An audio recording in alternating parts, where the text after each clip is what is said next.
नमस्ते दोस्तों। दोस्तों हमारे वेदों और शास्त्रों और इनफैक्ट भगवत गीता में भी हमने यह एक चीज जरूर सुन रखी है।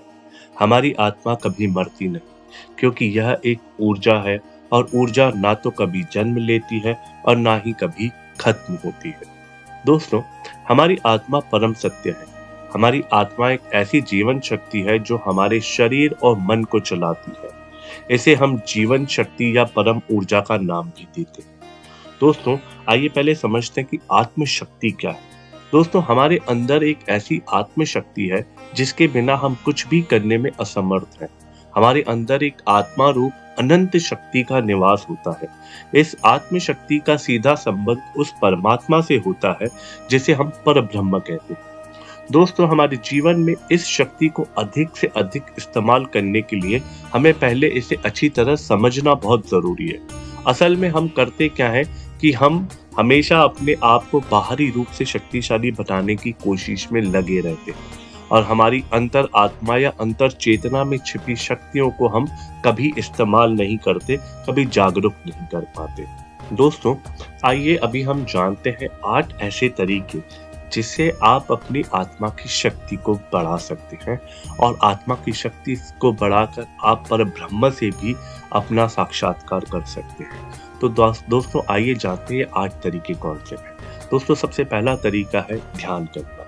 आप अपने आप को बाहरी रूप से विकसित करने के लिए जैसे हम कई तरह के व्यायाम या योग आदि करते हैं, वैसे ही अपने आप को अंदरूनी रूप से शक्तिशाली बनाने के लिए हमें जप तप और योग साधना करने की जरूरत होती है। ध्यान अपने आप को अंदरूनी रूप से शक्तिशाली बनाने में बहुत सहायता करता है। दोस्तों दूसरा तरीका है मौन रहना। अपने जीवन में इस शक्ति को अधिक से अधिक बढ़ाने के लिए हमें अधिक से अधिक मौन धारण करना होता है ताकि हम अपनी अंतर आत्मा से जुड़ सके।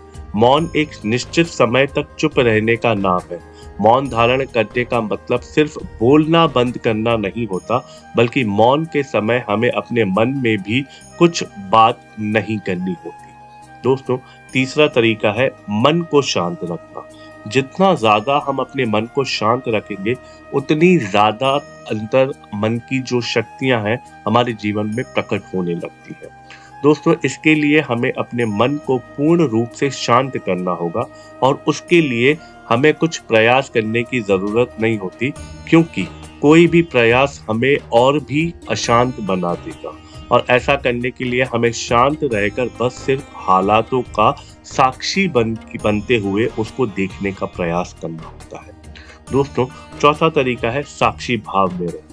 अपने मन में आने जाने वाले किसी भी वस्तु व्यक्ति और हालात के विचार के बारे में बिना कोई प्रतिक्रिया दर्ज किए हुए उन विचारों को देखते रहने को ही साक्षी भाव में रहना कहते हैं। दोस्तों इसमें महारत हासिल कर लेने से हमें सभी चीजें अपने असली स्वरूप में दिखने लगती हैं और इससे हमारी आत्मा का बल और उसकी शक्तियां पूर्ण रूप से जागृत भी होने लगती हैं।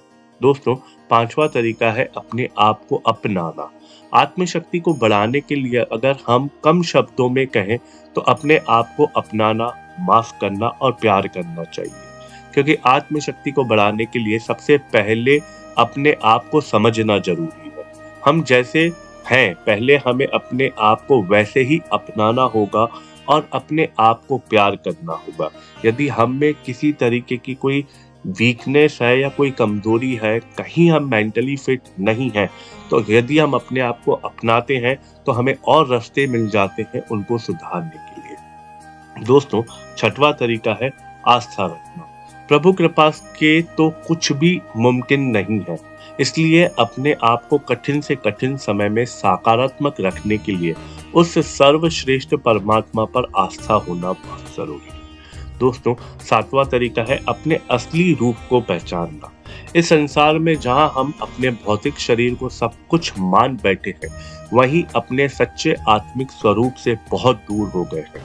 हम एक आत्मा है, यह बात हम भूल चुके हैं। जो व्यक्ति इस बात को याद रखता है, वह इस भौतिक संसार में रहकर भी इस संसार के भौतिकवाद से ऊपर उठ जाता है। तो दोस्तों, यदि आप अपने असली स्वरूप को पहचान लेंगे, तो आप अपने आत्मबल को बहुत जल्दी और पूर्ण रूप से जागृत करते हैं। दोस्तों, 8वां और अंतिम तरीका है आत्मबोध होना। दोस्तों, आत्मबोध का मतलब होता है कि हमें यह बात पता चल गई है कि हम एक आत्मा है। हम ना तो ये शरीर है, ना मन है, ना ही विचार है। हमें हमारे सच्चे स्वरूप के दर्शन हो चुके हैं। दोस्तों, आत्मबोध आत्मचिंतन करने से होता है। आत्मचिंतन करने के लिए हमें अपने आप से कुछ सवाल हमेशा पूछते रहना चाहिए, जैसे कि मैं कौन हूँ? मैं कहाँ से आया हूँ? मुझे कहाँ जाना है? मेरे असली स्वरूप कौन है? और मैं इस जीवन में क्या करने आया हूँ?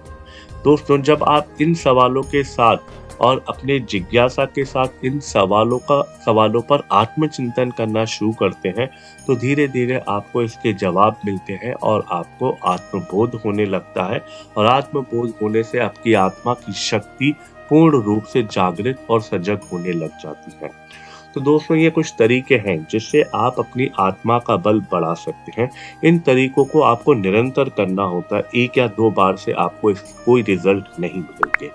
तो दोस्तों, हमें कमेंट करके बताइएगा आपको ये जानकारी कैसी लगी। वीडियो को लाइक एंड शेयर और चैनल को सब्सक्राइब ज़रूर कीजिएगा।